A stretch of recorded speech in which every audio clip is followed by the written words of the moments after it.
Hello everyone, here is take two. I'm driving a loaner because my car needs a lot of repairs because it's older, and they gave me a nice pretty one. Look at this. It has a sunroof or moonroof, or I don't even know what the difference is between the two of them. But it's like it's light, it's white, the white interior. And let's talk about MRIs. What's been going on with me? It pisses me off, no offense, that I even have to do, not have to, but that I have things to talk about, because everything has been smooth sailing and closing up and check off the 4 years cancer free, but hang on, not quite there yet. And here we are. Thinking of the positiveness or positivity, I am happy that they gave me a loaner that only has like 1,000 miles on it, and one that has like, woo, look at this, one that has a sunroof or moonroof, or whatever the fuck it's called. So what's been going on with me? Grilled parts, MRIs, and lots of tests. All right, so I know I didn't vlog yesterday. I'm pretty sure I know I vlogged 2 days ago. So since I started the tamoxifen, I don't know how far into it because I've been on it for like 3.5 years. I started getting a discharge. Common side effect. It's clear, it's odorless, like nothing going on. It's just annoying because you would think after going through menopause, chemically and naturally, I wouldn't need to wear pads at all anymore. But in the beginning, I could just get away with like a panty liner, and then it's been increasing. I started this Celexa, I think about 2 months ago. And while I know my prior vlogs, it sucked for a couple of reasons, but now that things have settled down, it is working way better. I mean, I think I've gone 2 weeks without a hot flash. It's been amazing. Or I should say they're different hot flashes, but nowhere near like what it was. So it definitely has helped with the hot flashes. It has definitely helped with my kind of just like the cloud that you feel like you're under, or not under, it's like a fog that you're in by being on the tamoxifen. I feel like that's parting a bit, and I feel more like myself. I was social this past weekend. I flew, I had a short trip, and I flew a few states over, and I was being, my usual self, chatting with people I don't know, and just being a good friend and a fun person to hang with, and like all the things that I usually am. I also noticed that since I started this Alexa, that the increase, or the discharge from the tamoxifen has increased. So I'm like, whatever, instead of having the number 2 pads, let's go up to number 3, which I shouldn't have to do because I've gone through menopause twice, I got through menopause twice now, so I shouldn't need any fucking pads, but I do. Here we are. Anyway, so then I got a yeast infection. And I'm like, it makes sense. If there's more fluid, I would have a yeast infection because everything is like moist. I know everyone loves that word. But I haven't had a yeast infection in like freaking, I don't know how the fuck long. So I just did the over-the-counter Monostat 7 thing, and it didn't do the trick. I called my gynecologist before I left for my trip because I didn't want to. Oh, my car has heated seats too, which is lovely. Just throwing that in because I can feel it now, like like heated seats. That my body could not handle heated anything. So you know that the Alexa is working for the hot flashes when I can have heated seats and be like Anyway, so I called my gynecologist before I left for my trip because I'm like, I did the 7-day thing. I still feel uncomfortable, still like burny. And I'm like, is that normal? And they're like, well, sometimes the store or the over-the-counter one just doesn't work after the 7 days. So they gave me a prescription strength one. So I had to like go away for the weekend and like have freaking a tube of ridiculous cream to put up my box. Anyway, so I did, but I don't even remember the timing of it, but she said either before I left or when I came back, I don't even know. I think it was before I left. She's like, they wanted me to come in to do an internal exam. Like, fine, you know, just check to make sure, fine, whatever. So I go in 2 days ago, and they do an internal exam. They checked for the things vaginally, and everything came back negative. I mean, the candida came back negative, so I know that the yeast infection cream, whatever, worked. And then it was vaginal bacterial vaginosis or something like that. That came back negative. And then a third one, I'm not remembering, that came back negative too. So everything vaginally was fine. Just from discussing things with her about like where I've been at, I don't really have any major complaints other than like the discharge. She's like, I think we should do an ultrasound to see what's going on with your uterus and parts, girl parts, because it's been a while, although it only had been like a year and a half, or a little over a year and a half. And I'm like, that's not that long of a time. But I get that she wants to be cautious, and I like that. Tamoxifen causes issues. Again, I'm not a medical doctor, blah, blah, blah. Tamoxifen causes, from what I know or have learned, tamoxifen causes issues with other girl parts. It increases your risk of, I believe, uterine cancer. I don't know if it's cervical cancer or uterine cancer, but whichever, it increases the risk of something else going wrong in an area that's not your boobs. So I went in for the ultrasound, for the ultrasound, and they stick like this, well, it's internal. So they take this rod thing, and like, usually what they do is, when they put it, like they put it near in between your legs, and then they tell you to start putting it in, and they put it the rest of the way in, because it's weird for them just to go to shove it in there. It's not, I don't find them painful. They use lube, obviously. Yeah, I don't find them painful. It's just like, whatever, you know, just do it. The only thing that can get uncomfortable is when they're like moving it to the side to try to see what they need to see. And she was having a hard time finding my ovaries. And I said, like, I was on Lupron for 2 years. My ovaries are pretty shriveled up at this point. I'm not surprised that they're hard to see. And she wasn't really saying a lot. She's not the, they have like a sonographer that I've seen several times, and it wasn't her, it was somebody different. So I'm like, maybe she's just out of chatter. I don't know. But I get the flow of hierarchy that the sonographers aren't really supposed to say anything, because they're not the ordering physicians, and they're not, the fuck? And they're not the radiologist. So I get that they really can't say anything. That's not thunder. It's a guy throwing out trash at the dumpster. And he's like looking in the car, like, why is she talking to herself? Whatevs. Anywho.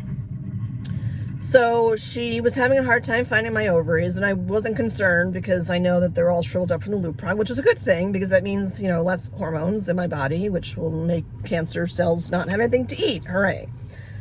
So she wanted to do an external ultrasound too, which you'd think would be easier, but I'm like, usually they don't do both. Usually they can get what they can get from the external one. And like, the room is just, that's not the room where I had, anytime I've had stuff done in that room, it's always been like either neutral or like everything is fine or whatever. I've not really had any bad news being in that room. But I feel like it just drums up everything I mean, I started having serious anxiety. My blood pressure started going up, and it's just like, I'm supposed to be smooth sailing at this point. Like, why the fuck am I here?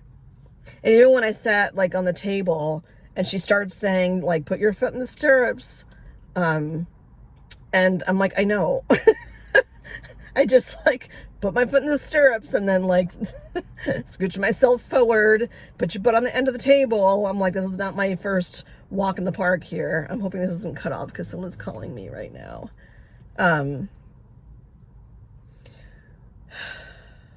So she's like, oh, you're used to this. Yeah, I am. Okay, so, yeah, she was having a hard time finding my ovaries, and then she did the external one, and she was still having a hard time finding them. She said something about my fallopian tube potentially being twisted. That's really all that she told me information-wise. So, it lasted 20 minutes, which is concerning because ultrasounds don't last that long. She took so many measurements and pictures, and then I started getting worried because, like, I've had measurements taken before of stuff. I've had fibroids before, I still do, but there were so many things that she typed in, so of course I started freaking out. Not there. I eventually started having tears streaming down my face, but I didn't communicate with her. And anyway, when it ended, because now I can't shut this and it's starting to rain, so I had to talk fast. That was a horrible voice. I had to talk fast. Sorry. So she leaves. I go get dressed. My gynecologist comes back in, and she just has a funky look on her face. And she said, I think we should get an MRI done because she had a hard time finding your ovaries. And I honestly don't even remember all the specifics now of what she said. But she's like, let's do an MRI.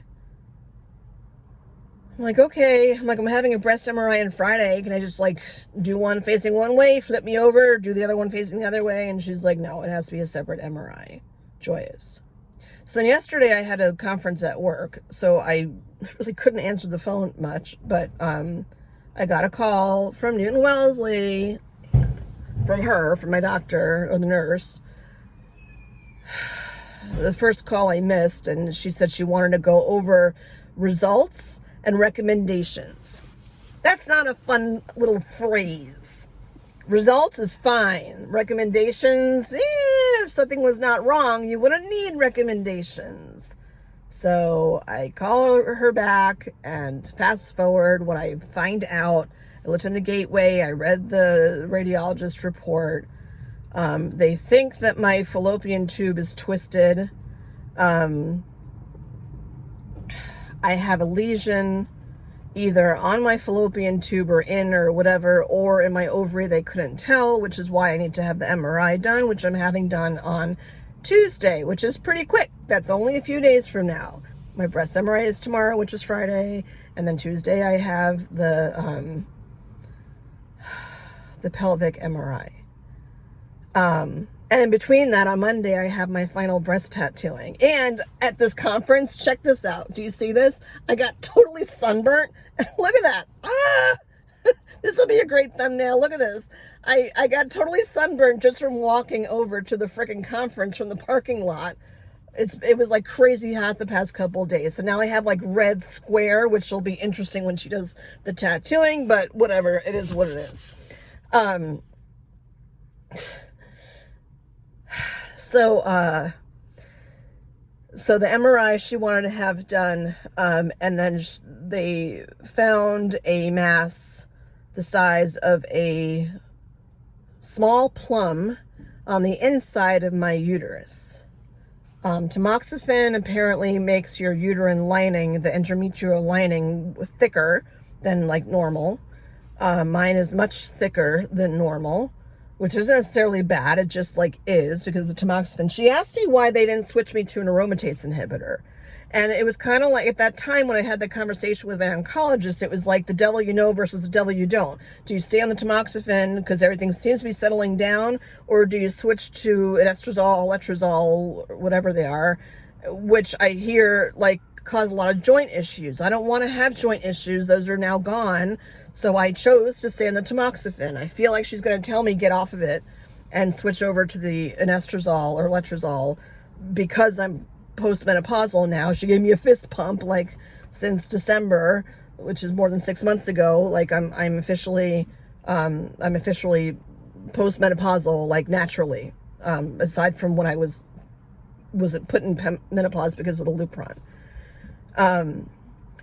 So I have this mass of, they don't know what it is, which is again why I'm having the MRI. The size of a small plum on the inside of my uterus. And so they'll do the MRI on Tuesday, and then she said a week or two after, it's going to be a week after, she wants to do a hysteroscopy, which I thought I've had done before, but apparently I've only had a colposcopy, which the colposcopies are just like they stick a thing up your vagina and your cervix. A hysteroscopy, they go all the way up into your uterus, and then they're going to do an endometrial biopsy. So they said it's like a straw that goes up your cervix. Doesn't this sound fun so far? Up your cervix, and it just like sucks a piece of the mass out, and then they go do testing, and it is what it is. I feel, and like, I don't know the science behind stuff. I'm not a medical person or whatever. I feel like regardless of whether that biopsy is going to be benign or malignant, that they're going to tell me to, or recommend to me, or tell me to have a hysterectomy, which I'm 53. I have 2 grown kids. I don't need my uterus anymore. You know, I'm like, take it. Take the uterus, take the fallopian tubes, take the ovaries. I don't need any of that. I understand that for the most part, people get it done laparoscopically, and like the healing time is pretty quick. I also know myself, and I'm a single person living on my own. I have a wonderful tribe of friends. So I know I'm not alone. I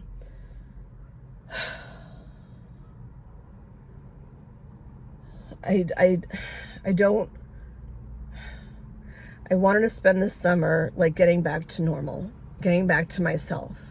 I wanted to play tennis. I wanted to go kayaking. I planned this trip to Africa, or I didn't plan it. I signed up for a trip to Africa in October. And I said I just want to do all the things that I wanted to do. You become numb to a lot of it, and I'm like, if I have uterine cancer, I'm like, whatever. My aunt had like cancer 4 times, I think, and she lived to be in her 80s and didn't die from cancer. I'm less afraid of that. That it's just like the point of, are you fucking kidding me? Like, just leave me alone. Just like leave me alone and let me go about my life and like just move on for this breast cancer shit. Like, I don't want to have another thing done. And I don't want it to get in the way of that trip, which I know sounds so first world problem, kind of whatever. But I scheduled that trip because I'm like, the opportunity was there, and it's such a grounding and amazing trip. And I'm like, I'll have my, no more breast surgeries. I'll have my nipple tattooing done. My body will just be what my body is. And then instead, like, all this bullshit comes up because of this fucking medication that I'm taking that's keeping the breast cancer away, but is apparently causing all sorts of shit. Outside of my breasts, and I get that it's all a choice. You can choose to take tamoxifen or not. I know a lot of people that choose not to take it because of weight gain and because of the increased cancer risk, which, like I said, I think is uterine.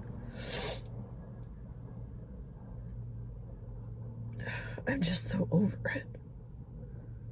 I just want to break. I want to break. I just want smooth sailing. I want to be better and just move along. I don't even have an appointment with the oncology psychologist until like the fall, because I'm like, let me just go this summer and just be a normal human being. And then life is like, fuck you. No, let's throw this in. I can't even look for some meaning behind all of it. I just feel like it's just cause and effect. You're taking this pill, it could cause this and blah, blah, and like, let's just do what we need to do. And it's also the angst of the testing. You wait for these test results. They usually come in on the gateway before they give you a call. So you're trying to understand what they mean. I like cut and paste stuff and put it into ChatGPT to get it into like layman's terms as to what it means, which is bizarrely accurate. But it's just one more thing. And maybe could explain why I'm not losing any weight too. Because if there's this much extra like tissue inside of me where it's not like fat, I don't think. I think it's just like lining, like extra stuff on the inside and the outside of my uterus. Like maybe that's why I'm not losing weight, because my body just keeps making all this extra shit because of the tamoxifen. So you take something to like have your life be extended, and then it fucks with your other parts. And like I'm grateful that I'm the age that I am, and it's not like I have to consider, like if I were 20 years younger and didn't have children, obviously it would be devastating to have to lose my girl parts, because that means no children. So I'm grateful that I have 2 healthy kids, and it sucks. My body has had a fucking enough. I just want to like curl up on the couch and just like be, and I can't. I bought a journal. Well, I saw a journal, and my friend actually bought it for me when I was away this weekend in a coffee shop, and it said on the outside, it said stuff I don't want to do, and it came with a pen, and it said I'm so over all the things. Exactly how I feel. And I was like, oh, I can journal about like how far I've come and all the good things. And instead, now that journal starts with like my MRI appointments and the biopsy appointments. And I'm like, are you fucking kidding me?